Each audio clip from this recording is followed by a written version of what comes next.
Con Hansen ni qué hablar, ¿no? En su forma, sobre todo en su forma lepromatosa, ¿no? Que sigue, que puede confundirse con una leishmaniosis diseminada.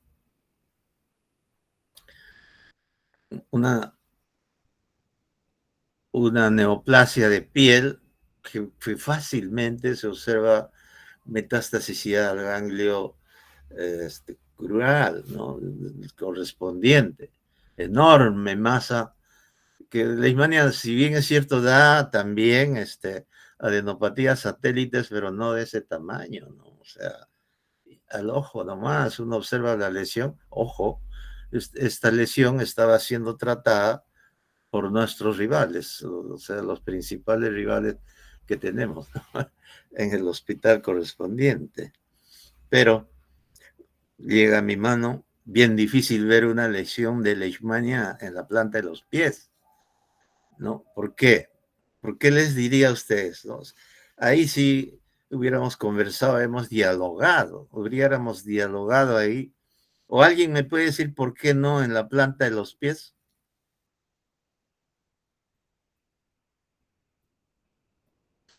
Bueno, el mosquito no tiene pues la prosbosis tan poderosa como para que pueda penetrar un tejido altamente queratinizado y grueso, ¿no? Lo que el mosquito busca es una piel delgada. Recuerden ustedes que las luxomias son pequeñísimas y su prosmosis es sumamente pequeña, necesita piel delgadita para poder ubicar un capilar, etcétera, de donde alimentarse. Entonces, en la planta de los pies no va a poder absorber sangre, porque es tejido altamente queratinizado. Entonces, yo nunca he visto leishmania en esa zona, ¿no? Entonces, no sé, nuestros enemigos no rivales, nuestros rivales, no sé cómo, y ojo, que ahí están supuestamente los mejores leishmaniólogos, ¿no? Que continúa. Igual, en cuero cabelludo tampoco no se vea, ¿ve? ¿Por qué? Porque es lo mismo, el cuero cabelludo es grueso y está sobre pelo menos, ¿no? Si hay pelo, no entra el mosquito ahí a alimentarse de sangre. Otro carcinoma de piel. Y ahí ven el anterior, y ahí está el consultorio del Instituto de Medicina Tropical, que ahora está un poco más modernizado, está más bonito, está más implementado. Eso es lo importante, el que sigue. Pero yo nomás atiendo con el doctor Vildoso de la doctora Peralta, no hay más. Si ustedes cuando sean médicos quieren atender, tienen que ir ahí y van a ver unas cosas. Mira, ¿quién va a ver esto? Ah, esto me llega. ¿Y qué cosa es? Un paciente diabético con mucormicosis. Esa es una mucormicosis. Se encontró cantidad de cándida albicans ahí en la lesión. No, que sigue. Solamente yo veo esas cosas porque me llegan, ¿no? ¿Qué es esto? Una esporotricosis. También manejado en la zona de nuestros amigos, ¿no? Rivales. Pero vean ustedes, la lesión inicial siempre es por un golpe en esporotricosis y luego la diseminación linfática.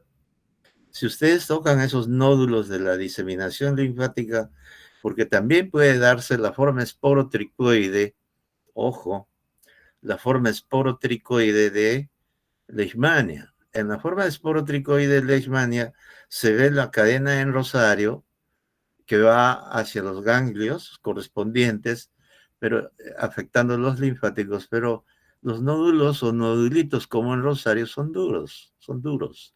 Si ustedes tocan en esporotricoides, por ejemplo, ese nódulo que está encima de la muñeca es líquido. Y hay secreción y de ahí se toma la muestra para poder ver el Sporotrix Schenki.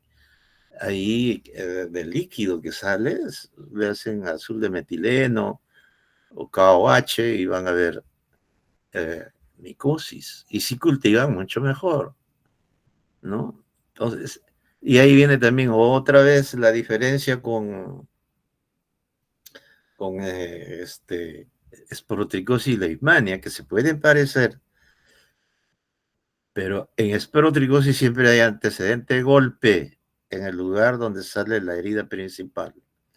En leishmania no va a haber golpe. Es donde el mosquito ha dejado ahí a los promastigotes. El que sigue. Este es otro caso también que no se llega con diagnóstico de tuberculosis cutánea, con antecedente de esporotricosis, tratado también en el otro hospital de medicina tropical por tuberculosis. Pero no le preguntaron que el paciente había tenido inicialmente una esporotricosis en el dedo y que supuestamente la esporotricosis había curado. Luego le hicieron búsqueda, cultivo Trichchenki, negativo. Cultivo para leishmania, obviamente esto no es leishmania, ¿no? Negativo. Y por deducción dijeron, eso debe ser una micobacteriosis atípica, o una, claro, atípica. Y entonces lo estaban tratando como tal, y ahí iba 4 meses, 5 meses de tratamiento, el paciente va empeorando, y le dijeron que vayan al otoño de Incopa, le hago el antecedente, veo que hay efectivamente lesiones cicatriciales de Sporotric, le hicimos el cultivo y salió Sporotric Chenki. Le dimos tratamiento, el paciente está feliz ahora. El que sigue. Todos son mis casos, por si acaso. Esta es otra micosis, es como un geotric o es una micosis de pie, no es micetoma, ¿no? Porque las micosis en pie de otro tipo son tipo micetoma. Esta señora había sido golpeada con la pata de su becerro y al momento de hacer el cultivo en el Instituto de Medicina Tropical con el doctor Guevara, ¿no? Salió hongos de tierra, de suelo. Fue tratada con hidroconazol, muy bien la señora, nunca más volvió. El que sigue. Y así, sería interminable lesiones que me llegan y que, a Dios gracias, ya esa experiencia de uno hacen orientar a determinadas lesiones, ¿no? Que pueden ser realmente propias de una infección bacteriana, micótica, parasitaria, o simplemente no, un proceso de tipo cutáneo, tipo carcinoma, lesiones tipo alergias, etcétera, etcétera. O en los pies es frecuente, no cargué la foto, que se confunde también, son las úlceras crónicas varicosas, ¿no?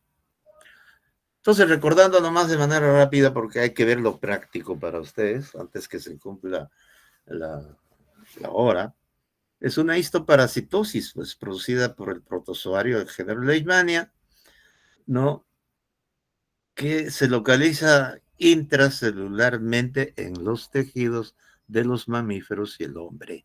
Eso es lo más importante, ¿no? Se localizan en los macrófagos principalmente y que va a producir lesiones cutáneas, mucosas o viscerales, transmitidos siempre por la picadura de un flebótomos o leucemia. Ya. Flebótomos son las mismas leucemias, pero denominadas así en el viejo mundo, o sea, en Europa, África, y leucemia para nuestras localidades de América.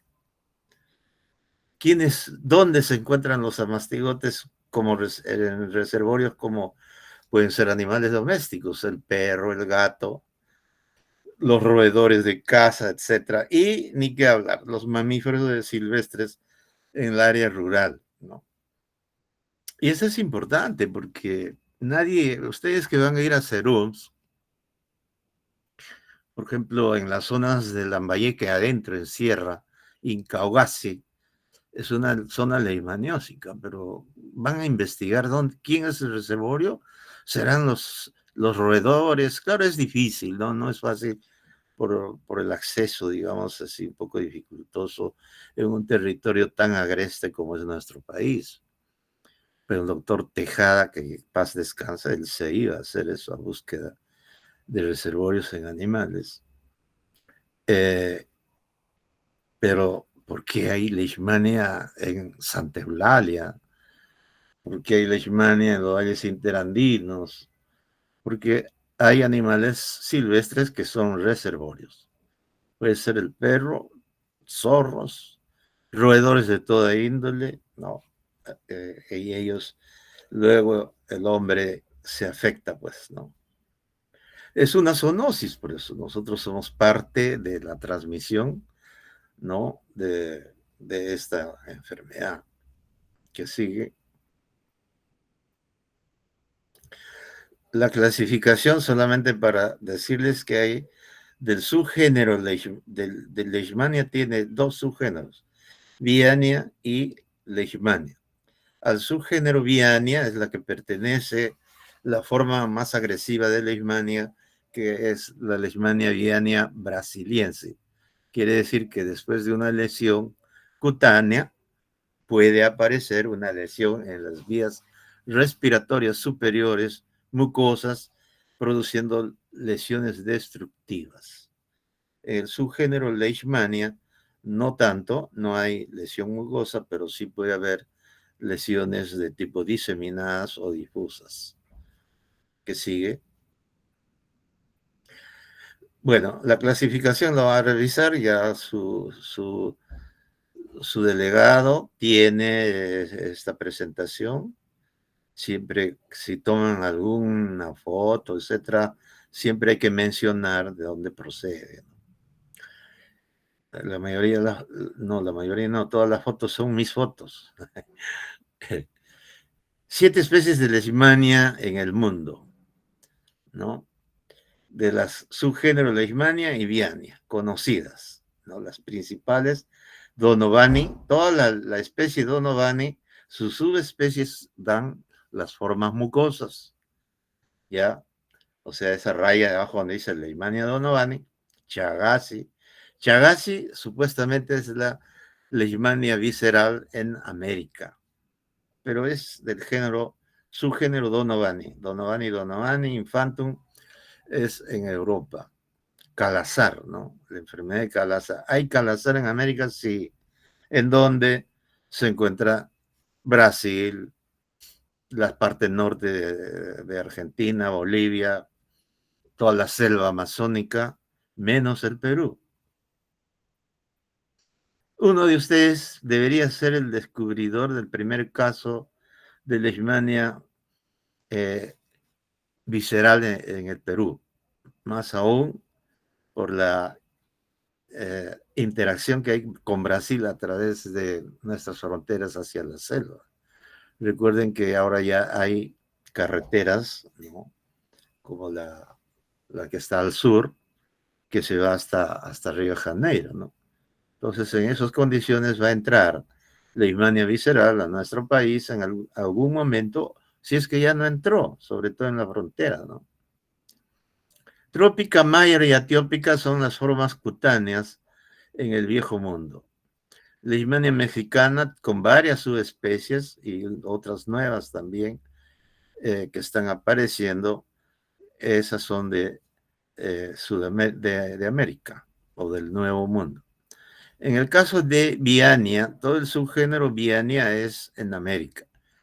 La más importante es la Viania brasiliensis, que va a dar lesiones mucosas. La otra importante es la Viania peruviana, que da solamente lesiones cutáneas en la piel. La diferencia es que Leishmania viania brasiliensis se transmite en selva alta y selva baja del Perú. Eso es lo importante, ¿no? Porque deben recordar, leishmaniosis, sospecha de leishmania por lesiones compatibles encontradas, por ejemplo, en Pucallpa, a Leishmania viania brasiliensis, mientras no se demuestre lo contrario. Leishmania o lesiones compatibles con leishmania que se encuentran, por decir, ¿en dónde? Acá por de Cieneguilla más adentro, Leishmania viania peruviana, ¿no? Entonces, en los valles interandinos hay la Leishmania viania peruviana, que hay desde la zona de Arequipa, norte de Arequipa, sur del Ayacucho, algunos valles interandinos de Lima y también hasta la zona de Ecuador y Colombia, pero siempre hacia el Pacífico. En esas zonas vamos a encontrar Leishmania viania peruviana o UTA. En nuestro país a esta leishmania se le conoce como UTA. La Leishmania viania guyanensis, que es la subespecie guyanensis con subespecie panamensis. Son las leishmanias que existen en el mundo. Que sigue. Acá en un esquema donde más o menos no, el tropismo, se menciona el tropismo de las subespecies. En el viejo mundo, tanto y en el nuevo mundo, tenemos al complejo Donovani, infantum, que son viscerotrópicos. En el caso del subgénero Leishmania, Major trópica, etiópica y otras que se están, y que son dermotrópicos. Y en el Nuevo Mundo está Infantum, Mexicana, Pifanoi, que hay en el Perú, Venezuelensis, Garnami, Amazonensis, dermotrópicos. Otras dermotrópicas son del subgénero Viania, Brasiliensis, Guyanensis, Panamensis, Naifi, Insoni, peruviana, ojo, no se olviden de la peruviana porque es la que predomina en los valles interandinos de nuestro país. Y Viania brasiliensis, que tiene no solo da lesiones dérmicas, sino que también va a producir lesiones mucosas. Entonces, si bien es cierto, panamensis también puede producir lesión mucosa, pero para nuestra área, para el Perú, todas las lesiones mucosas son por Leishmania viania brasiliensis, que inicialmente, recuerdan, dio una lesión cutánea. Generalmente hay antecedente de lesión cutánea y después de varios años se presenta la lesión mucosa. Pero puede haber lesión mucosa por Leishmania viania brasiliense sin que haya habido lesión cutánea, también puede darse. Y puede haber infección solo cutánea sin lesión mucosa por Leishmania viania brasiliensis en la mayoría de veces. Estoy bien claro, ojo, no estoy haciendo un juego de palabras. El que sigue.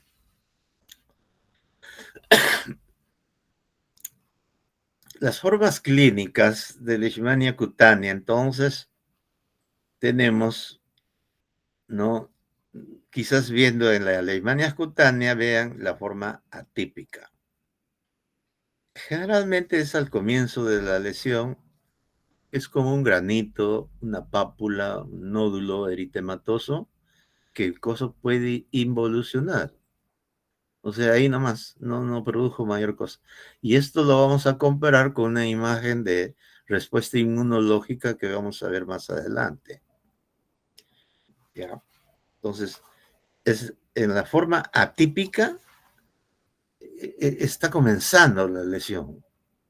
Y muy probablemente la respuesta es muy buena desde el punto de vista inmunológico del paciente, que logra controlar la infección y se queda como tal y desaparece.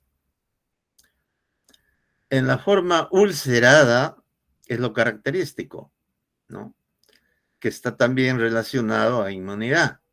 Una buena inmunidad que va a ocasionar que de la forma típica progresivamente va a transformarse en 6 meses, 7, 8 meses, en úlceras típicas características de la leishmania. Y ahí viene ya lo importante. Dice, ¿quién provoca la úlcera?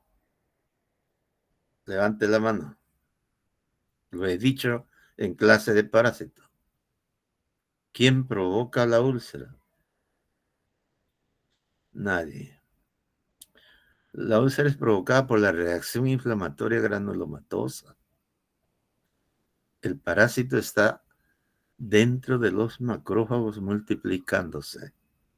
A la presencia dentro de los macrófagos multiplicándose en sus vacuolas parasitóforas, desencadena toda una serie bien interesante de reacción inflamatoria.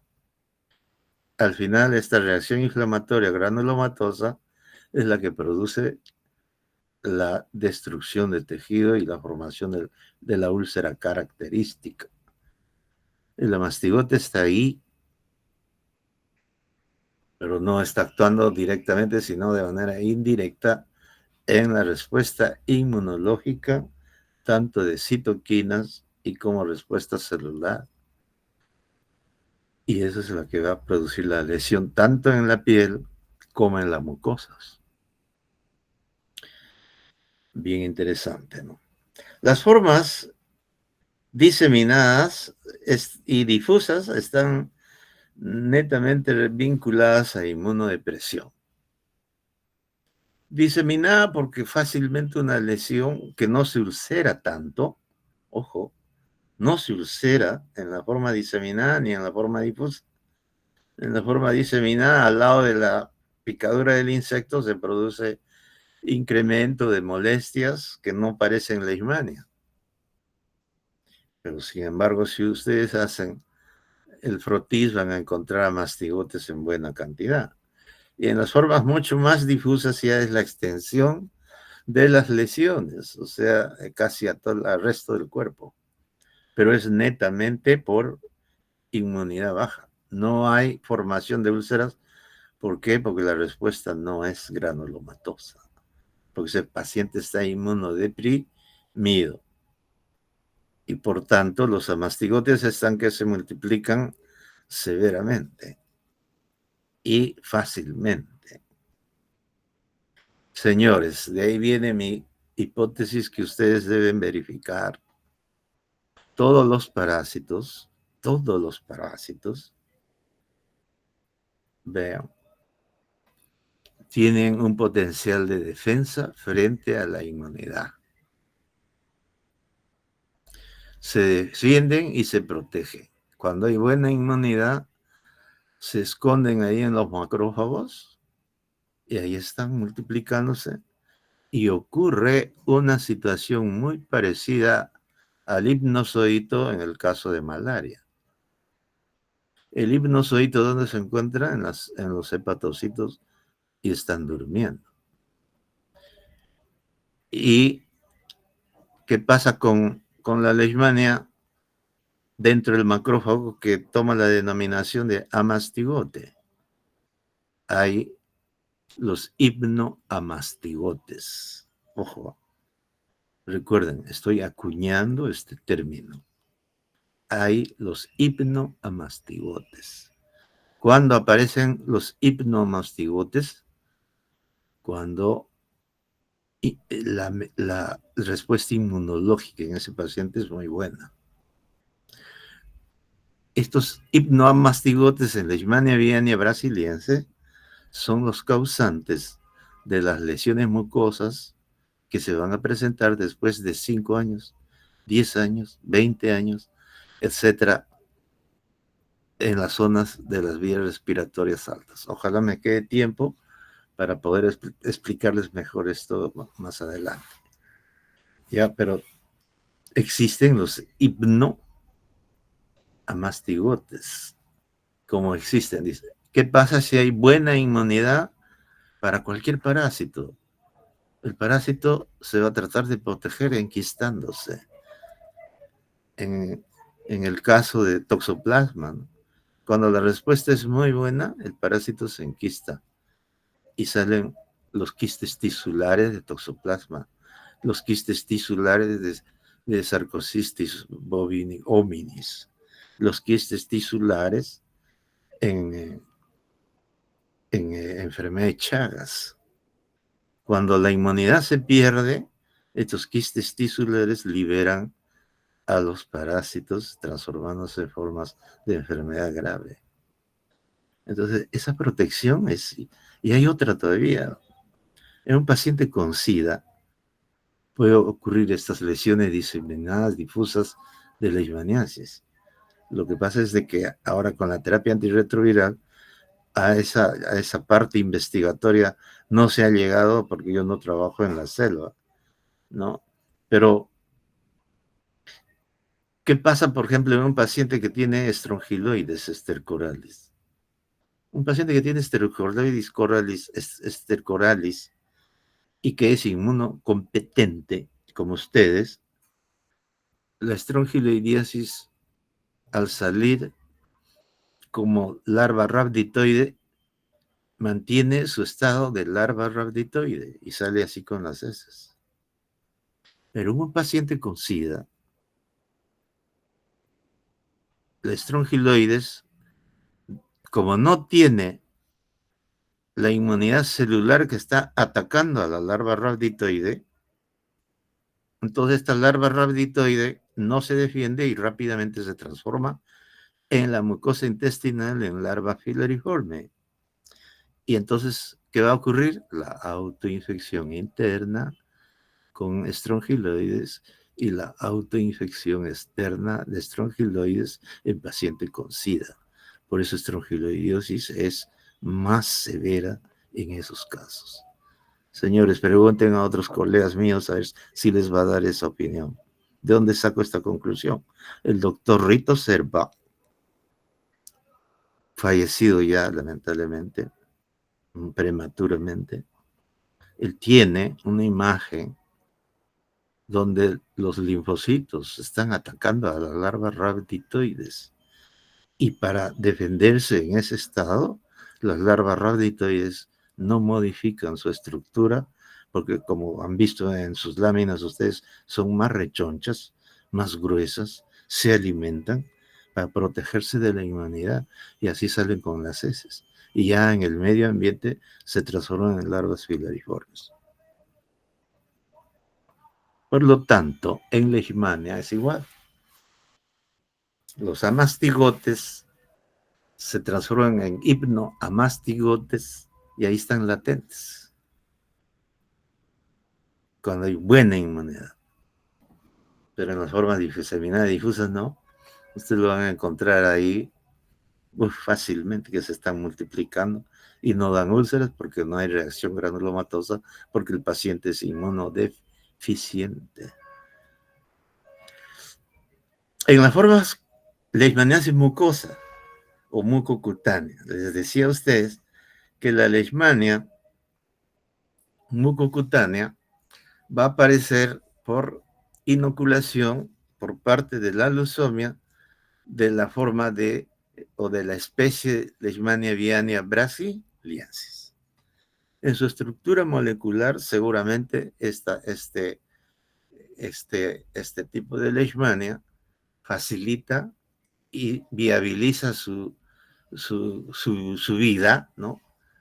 O su ciclo por vía linfática o vía hemática, llega a zonas, a todo el cuerpo llega, pero no se queda en todo el cuerpo. Recuerden bien, ¿dónde se va a quedar? En áreas donde puede multiplicarse y en áreas donde hay cantidad pues de macrófagos o linfocitos, histiocitos, etcétera. ¿Y dónde es? En las mucosas. La zona de la mucosa, y en sus cursos de histología, recuerden, hay esa situación.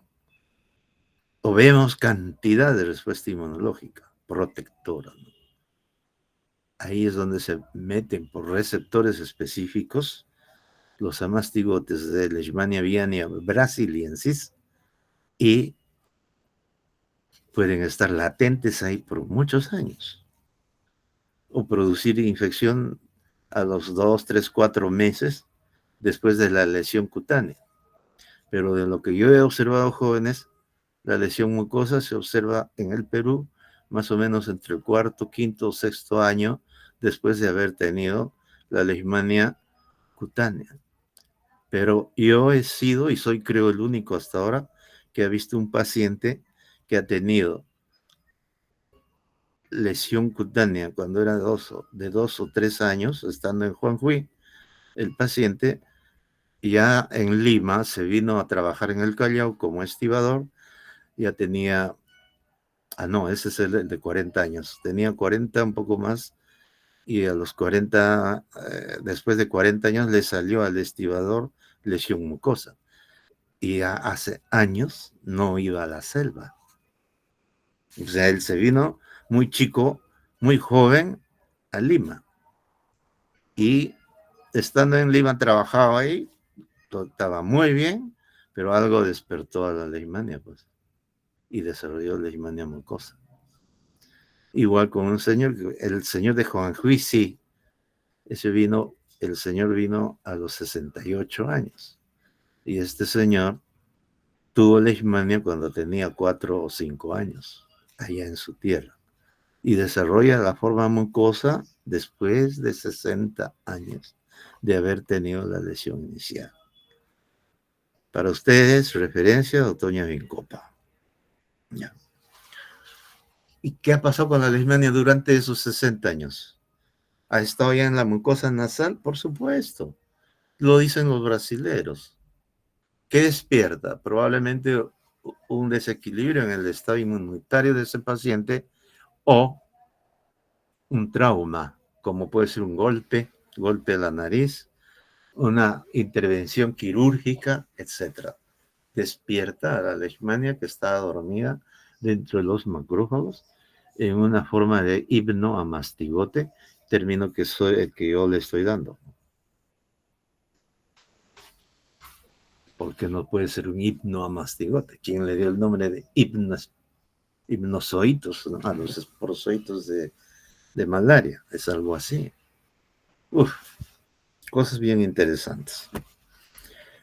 Bien, entonces, para no demorar más, leishmania visceral es otra especie, ¿no? Que da el calazar o formas sistémicas de leishmaniosis, donde principalmente va a afectarse el hígado, el vaso, ¿no? Los ganglios, etcétera, produciendo incluso una forma sistémica, dependiendo de inmunidad también, la muerte de los pacientes. En este caso, calazar, a Dios gracias, en el Perú no hay, pero que hay que estar en vigilancia el posible ingreso de esta forma de leishmaniosis. El que sigue. Ya son especies, tienen sus reservorios, etcétera, etcétera. El que sigue, y no vamos a demorar. En el Perú, bueno, depende de la notificación de casos, ¿no? Pero yo así de manera genérica le digo, siempre hay leishmania, siempre habrá. Porque en los valles interandinos eh, eh, es lo que más se produce, ¿no? Porque es más fácil diagnosticar. En toda la zona, desde Piura, ¿no? Los valles interandinos de Piura, Lambayeque, La Libertad, ni hay que hablar de Ancash, Lima, etcétera, son zonas de alta transmisión. Hay poblaciones donde casi todos los niños están con su lesión cutánea. Y a ustedes les va a tocar trabajar en esas zonas, probablemente, ¿no? Y siempre van a estar en interacción con la presencia de casos de leishmania. Las formas mucosas en rojo o amarillo, eh, mucocutáneas, por leishmania viene brasiliensis, es menos, ¿no? Se ve menos, a Dios gracias, porque el tratamiento muchas veces no es bueno. Pero en todo caso, sumados ambos casos, en el Perú se reportan, es variable, pero yo diría que siempre van a encontrar casos entre 5.000 a 8.000 casos anuales de leishmania. Eso es lo que va ocurriendo siempre en nuestro país. O sea, siempre hay casos que siguen. Y ahí pueden ver, ¿no? Las zonas, sobre todo vean el mapa que está hacia la izquierda. Eso es lo real, ¿no?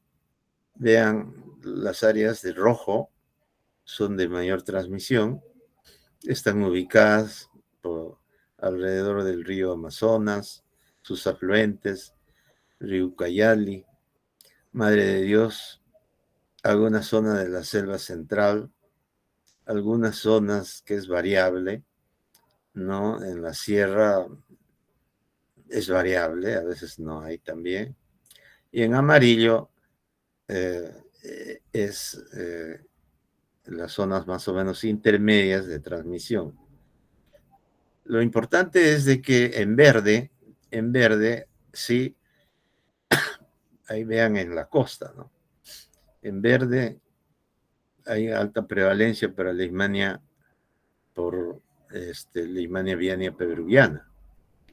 Toda la zona de Piura, Lambayeque, etcétera, son zonas de transmisión. Entonces, las prevalencias en verde son, ojo, ¿no? Son en tercer lugar, después de las amarillas, ¿no? Pero esta prevalencia es importante para ver de dónde provienen los casos, ¿no? Y uno debería conocer eso. El que sigue,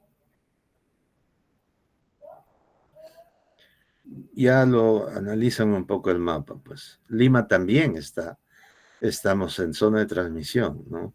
En los valles interandinos que rodean a la capital, que sigue.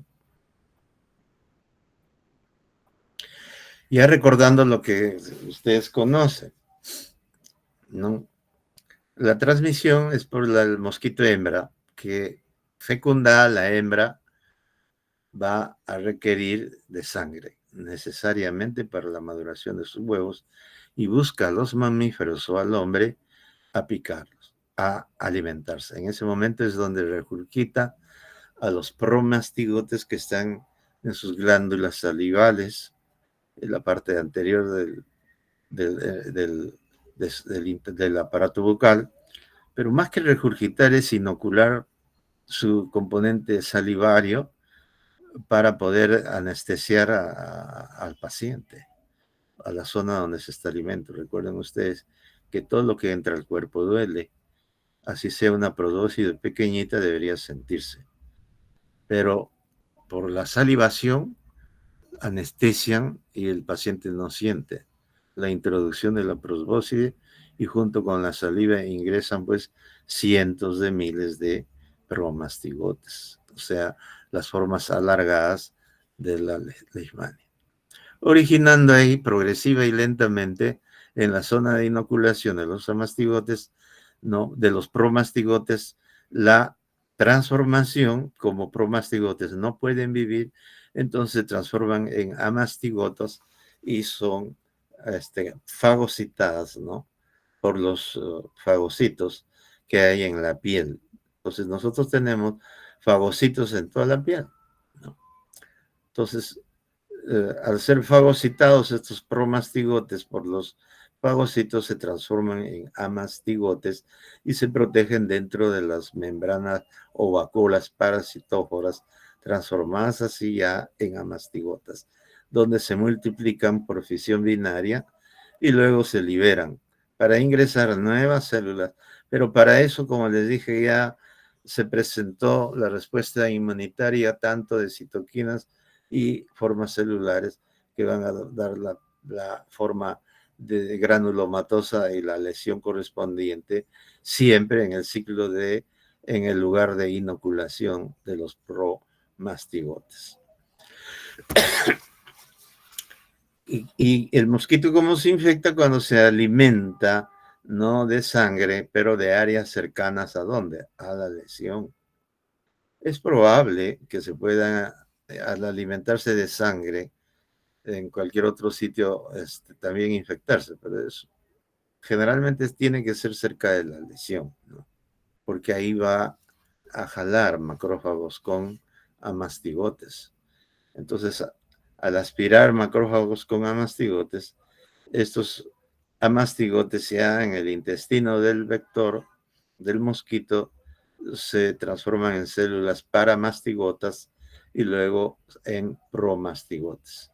Y los promastigotes se multiplican también por fisión binaria.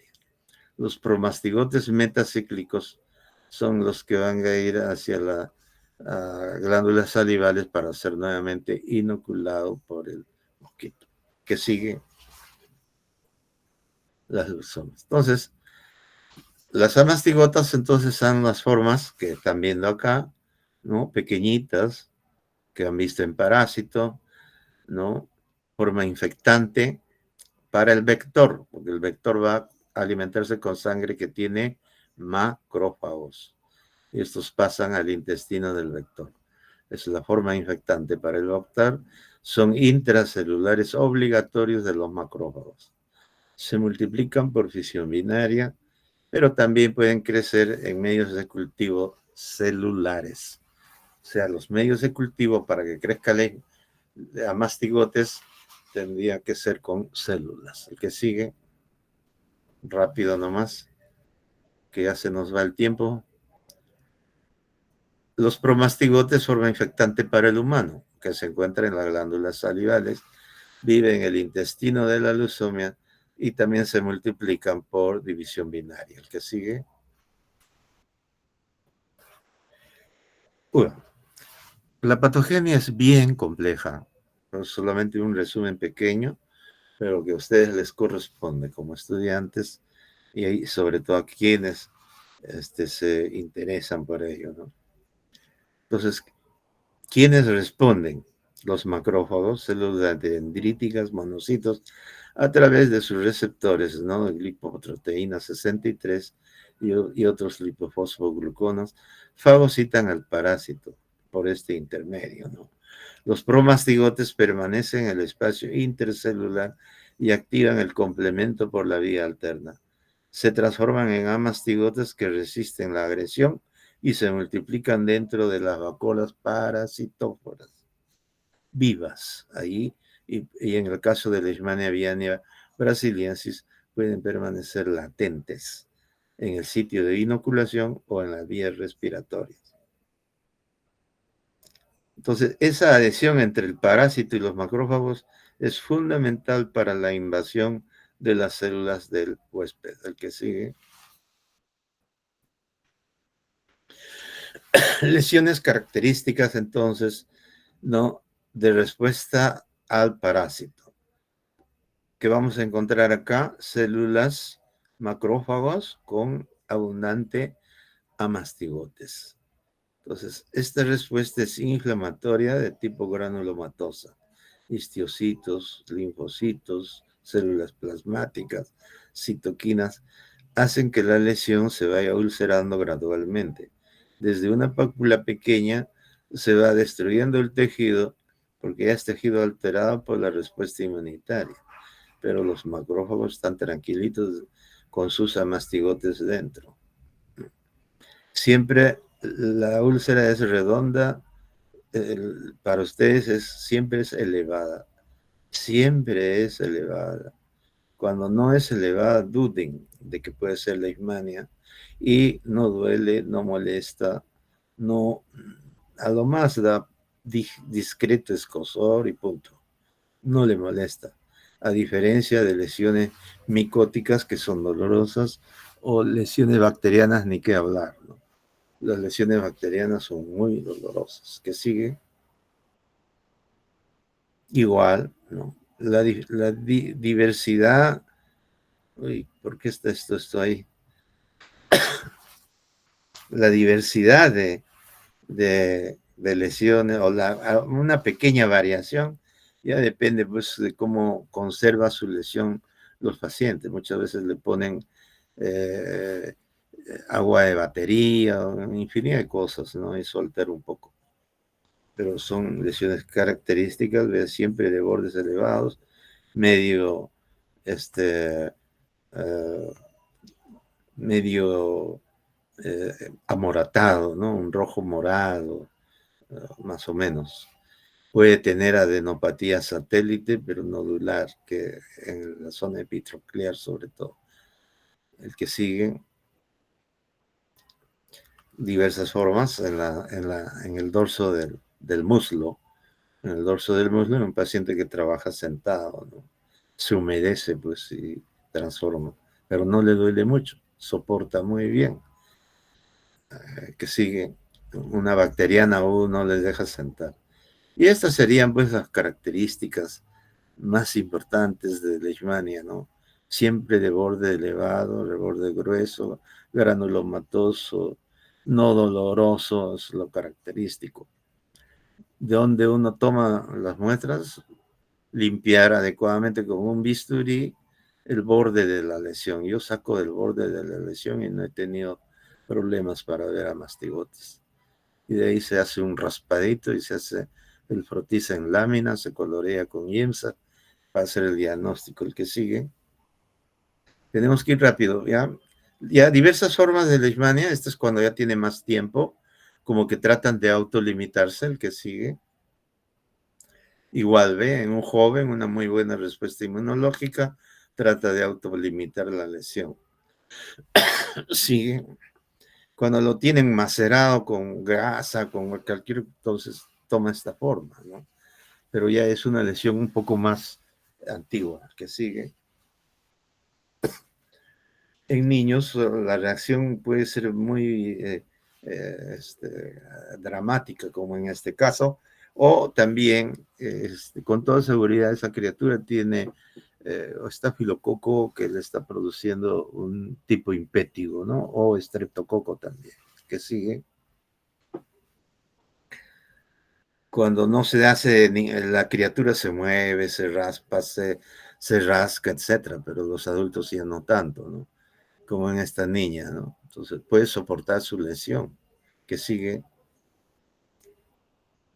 o este otro, ¿no? Un caso de reciente evolución, ¿no? Apenas tiene 2 meses o 3 meses la lesión en una zona no, en una zona que no he visto más antes en esa zona, ¿no? Que sigue. Este es cuando ya las lesiones tienen más tiempo, se hacen costrosas, con tendencia a autolimitarse, cuando la inmunidad es buena, sigue. En zonas como quien se va a los valles interandinos hacia Huarochirí, a la zona de Canta, a la zona de Huaral, más adentro, en Cajabamba, etcétera. Pueden haber múltiples lesiones en un solo paciente, producto de múltiples picaduras. Pues está abundando, pues las leucemias ahí infectadas pican y donde pican dejan los promastigotes que se transforman en amastigotes. Entonces, no es que sea una forma difusa de la leishmaniasis, no, sino son picaduras distintas. Que sigue. Esta es la forma esportricoide. Acá no hay antecedente de golpe, ojo, de raspadura o trauma, etcétera, ¿no? Cosa como ocurre en en la esporotricosis real. Esta es una forma esporotricoide donde la lesión inicial, vean, es un borde granulomatoso, elevado, y vean la adenopatía. Cuando tocan esos ganglios son duros, no son blandos como en esporotricosis. Que sigue. Este niño tiene leishmania viania peruviana, viene de, de la zona de Ancash, ¿no? Pero vean, la nariz tiene nariz de rocoto. ¿Qué quiere decir? Que por la leishmania se puede meter a la zona mucosa de la nariz, ¿no? Y producir una forma mucosa, pero desde una lesión previa en la zona de la nariz, o sea, la úlcera y la picadura ha sido ahí en la zona del ingreso, ¿no? A las fosas nasales, pero de ahí se ha dispersado, ¿no? La leishmania a zonas mucosas. Solo en esos casos se da lesión mucosa cuando el paciente tiene la lesión así al borde de las fosas nasales o hasta en labio que puede invadir a la mucosa bucal, no desde los labios. Que hemos visto un caso que venía de zona andina del Perú y que el niño tenía lesiones en paladar compatible con lesión mucosa, pero el paciente nunca ha ido a la selva. Entonces, era lesión mucosa por leishmania viania peruviana, pero por contigüidad, solo por contigüidad, no por metástasis. Que sigue. Por falta por falta de irrigación y nutrición al cartílago correspondiente, la leishmaniosis produce mutilación de orejas, mutilación del cartílago, ¿no?, en las fosas nasales y perforación del cartílago nasal. Puede producir, que sigue. Bueno, los extranjeros también sufren, el que sigue. Y esta es una cicatriz típica de leishmania curada, ¿no? Leishmania tratada, su piel es muy delgadita, como en hoja de papel de cigarro, ¿no? Cuando es en la cara ni la operen, ¿eh? Ojo, para los cirujanos plásticos futuros. ¿Por qué? Porque la respuesta se hace, la lesión, o perdón, la cicatriz se hace muy fibrosa y retrae tejidos. Al final la operación de cura de una cicatriz les va a costar más caro. Y si es en la nariz, pero que sigue. Bueno, acá es lesión mucosa por Leishmania viánea brasiliensis, ¿ya? Leishmania viánea brasiliensis. Vean los labios superiores, no están tan rojos, pero vean la tumefacción en la pirámide nasal. Esa tumefacción ya indica que es probablemente una lesión mucosa. Cuando se le hace la pregunta al paciente, ¿no?, si ha tenido la UTA en la piel, les va a contestar que sí, ¿no? Entonces, eh, estamos hablando ya de formas de leishmania mucosa por Leishmania viánea brasiliensis. Recuerden ustedes, ¿y por qué? Levante la mano. ¿Quién sabe por qué la leishmania se va a vías respiratorias superiores? ¿Quién puede contestar? ¿Mm?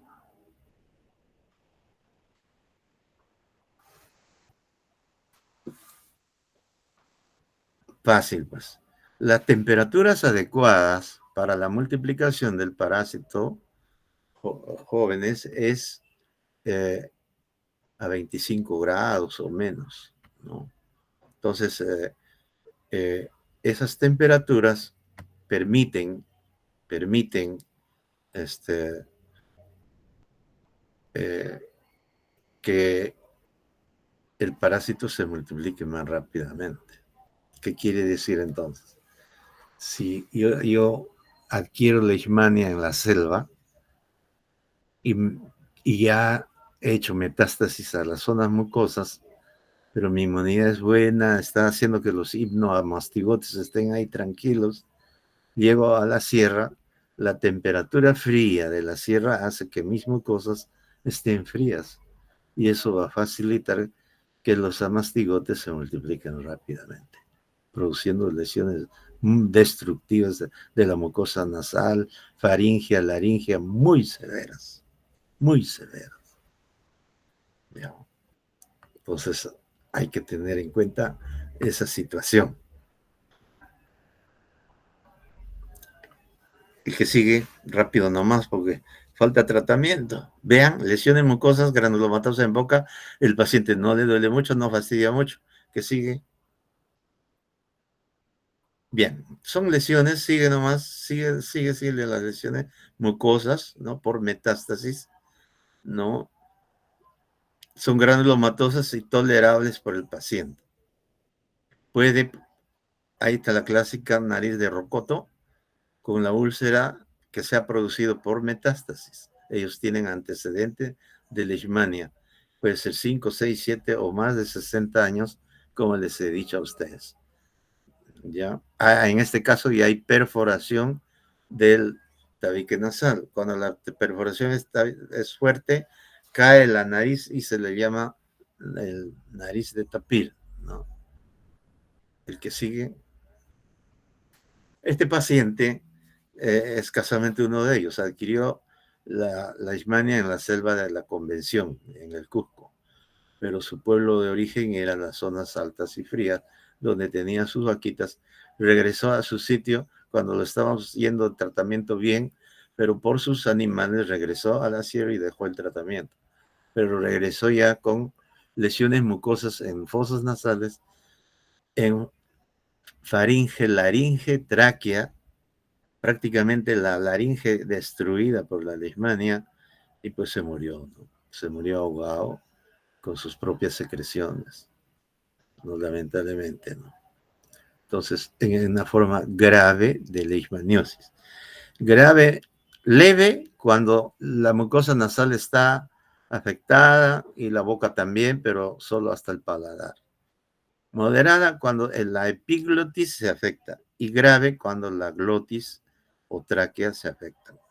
En este caso será grave. Si un paciente con leishmania, que saben ustedes, están en su serum y le dice, doctor, he cambiado de voz, ya es leishmania grave. Doctor, creo que tengo la UTA. Doctor, ya no puedo respirar. Todos son graves. Y este último, esa última ya casi dificultad en hablar es muy grave. Tiene que ser hospitalizado el paciente para darle tratamiento. Se puede morir. ¿Qué sigue?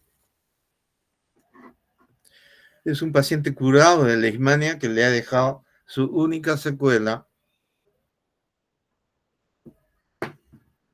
perforación de tabique nasal, sin riesgo ya nada. Pero como no tiene nariz aguileña ni nada, si entra un cirujano a operar para tapar o poner una prótesis, etcétera, no, se puede fibrosar, ¿no?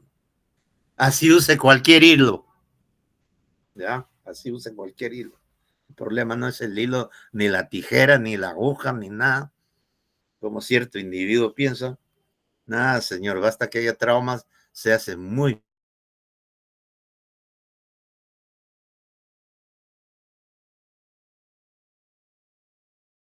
de pacientes. Tengo uno de leishmania mucosa post.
¿Ahí se ve?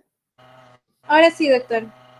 Ya, estábamos en meningitis por criptococo, no sé si ya había terminado esta parte, ¿continúo la siguiente o...? No terminó esa PPT.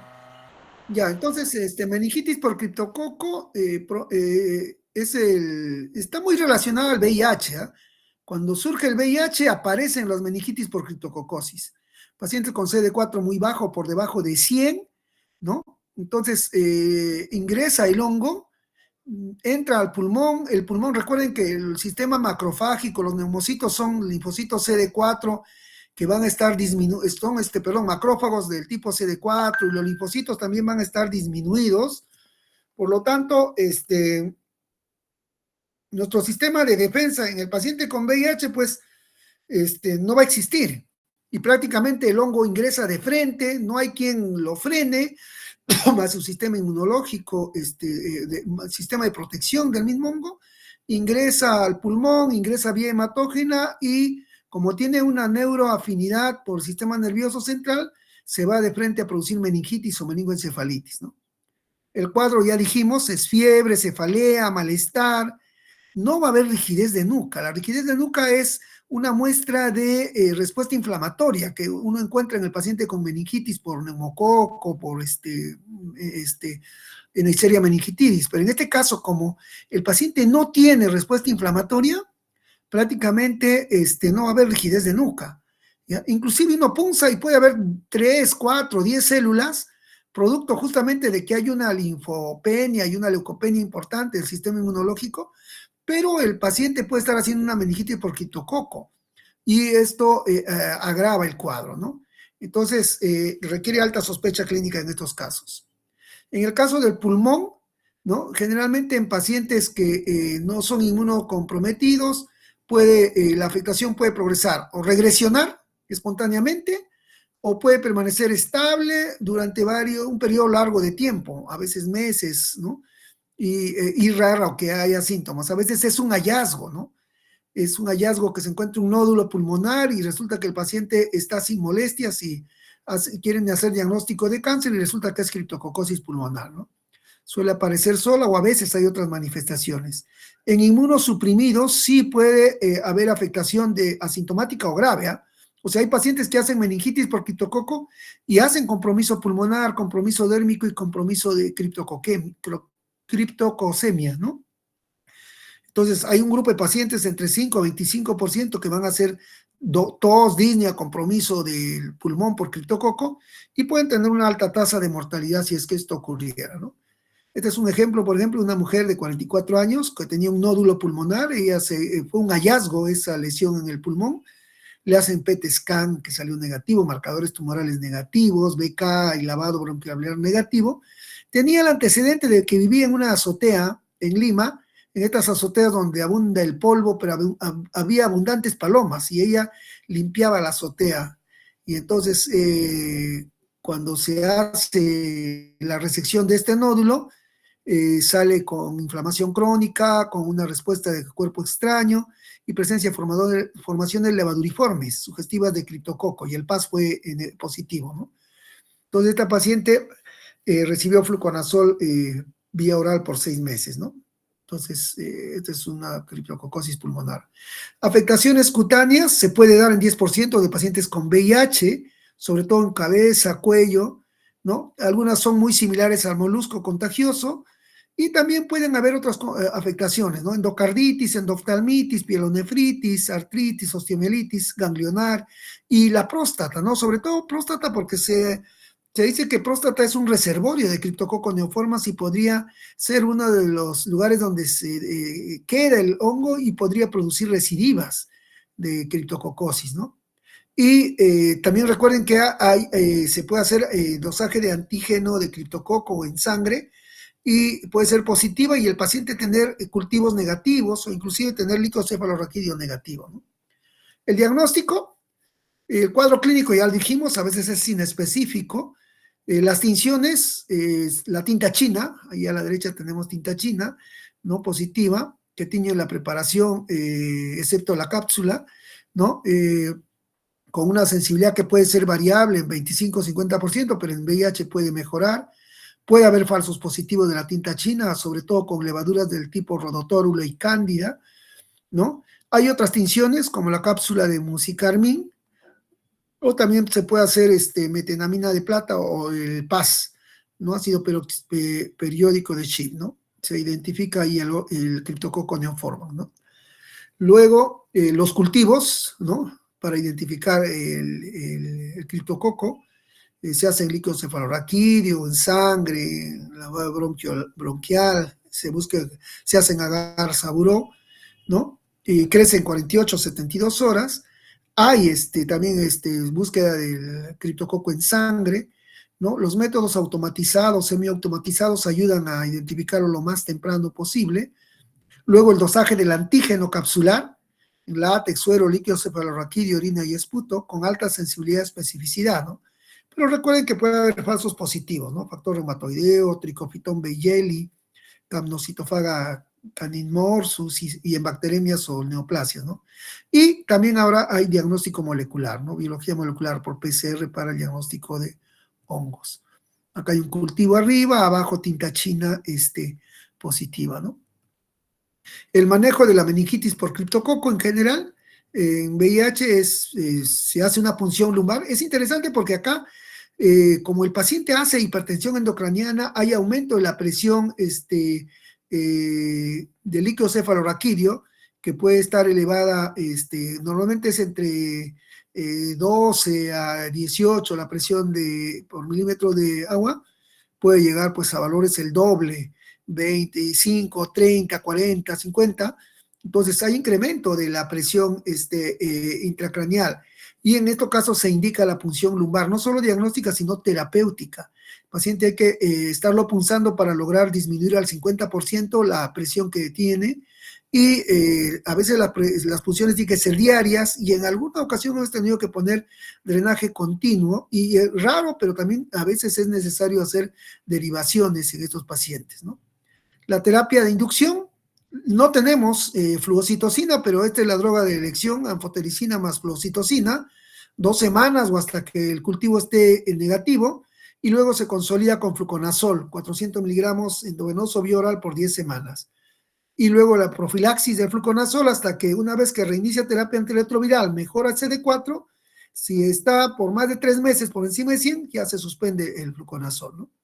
En nuestro medio usamos anfotericina B dioxicolato, que es la que tenemos disponible, más fluconazol, y luego de que se negativiza el líquido cefalorraquídeo, pasamos a fluconazol endovenoso o vía oral por 10 semanas, ¿no? En el camino se debe iniciar terapia antirretroviral, pero primero logrando que el antígeno haya disminuido notablemente, porque si iniciamos temprano, puede haber reconstitución inmune y puede hacer hipertensión endocraniana y puede aumentar la mortalidad en estos pacientes, ¿no? Entonces, con esto termino. No sé si hay alguna pregunta. ¿Tenemos tiempo para preguntas o ya estamos, creo que en el tiempo? A ver, ¿alguna pregunta?